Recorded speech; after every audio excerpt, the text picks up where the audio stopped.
there's essentially three types of boxes. And as we go through this scenario, if you're listening to this, I want you to figure out which one you are. The first one, we'll call it 1 to 5%, probably closer to 1, but let's call it 5. Okay.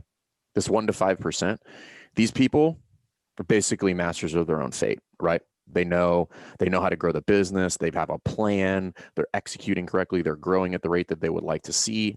They're in the driver's seat. They're in control. Okay. We could agree that this is the minority. So do you want me to give what I was calling that, or because we have slightly different takes on this? Okay. Yeah. So give me what you would call that one. Well, I didn't even define that in my 3. Mm-hmm. So I don't know where you're going with the other 2. Well, let me finish then. Fine. Fine. And then you can give yours, right?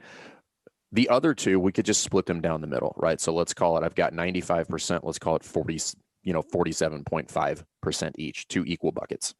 Okay. One of those buckets, pretty much out of the equation, meaning like dumpster fire, on the verge of failure. They just don't know it yet, right? Like definitely not making any money. The facility's not great. They just doing it for the wrong reasons potentially, right?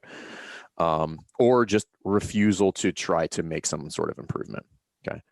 These are the folks that, similar if you're thinking about clients who come in who like the idea of working out, but have no actual real desire to make any change in their life, right? Which is really struggle to watch, and similar in this scenario.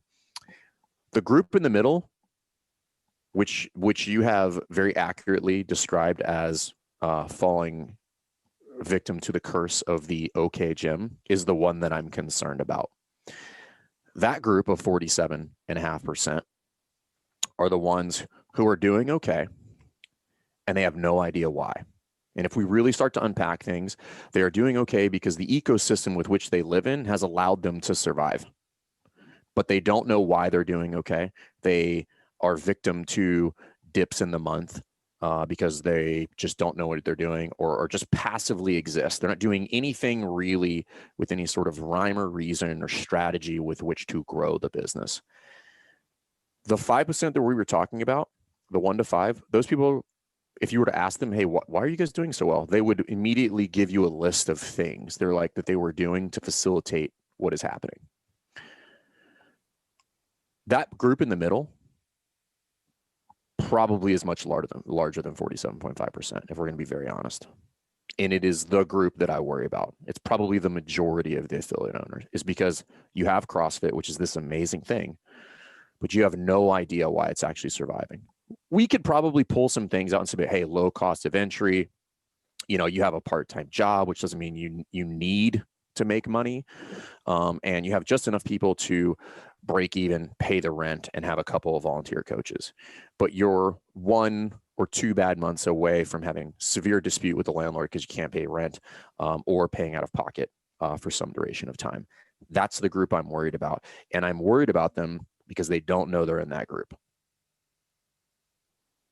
So I think we're on the same page, and I think we started defining these categories for different reasons. What I was really getting at, and similar to you, is that you and I and Katie really wind up talking to 3 different types of boxes. And I think based on what you're saying, I think there's 4 categories now. So the types of boxes that we wind up talking to are either A, I'm opening a box, or / taking over a box.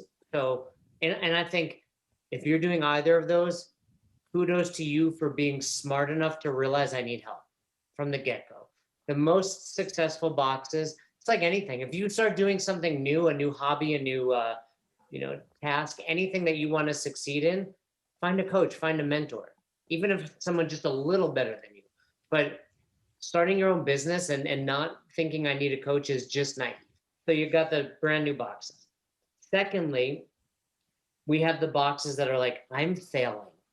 And, for a reference to that, go back and listen to our episode with Jen from Bombshell. When I was on our first call with her, I said to her, close your box and start coaching elsewhere or hire a coach. It doesn't have to be us, but if nothing changes, nothing changes. So you have the new boxes, you have the failing boxes. I agree with you on the far end. There's the very small percentage, CrossFit Rife being one of them, netting 100 new members in 2021. That's like, you're crushing it. Now, I would even say though, those boxes need coaches too, right? You get to the, 1,000%. look at the UFC champions. You think they're trained, like all of a sudden they got there and they're like, hey coach, I no longer need you. Of course they bring on more coaches, Right. So, but then in that middle there is what I call the good to great boxes. And I think that's what you're describing. So when I say good to great boxes, and I think it's a curse, to be honest. I think it's Well, you've referred to it as a curse, which is the curse of the okay box. yeah. And we have people that start off with us in that position, or often the ones that get on a call with us and they're like, you know what? I'm okay. And it's right. You are okay.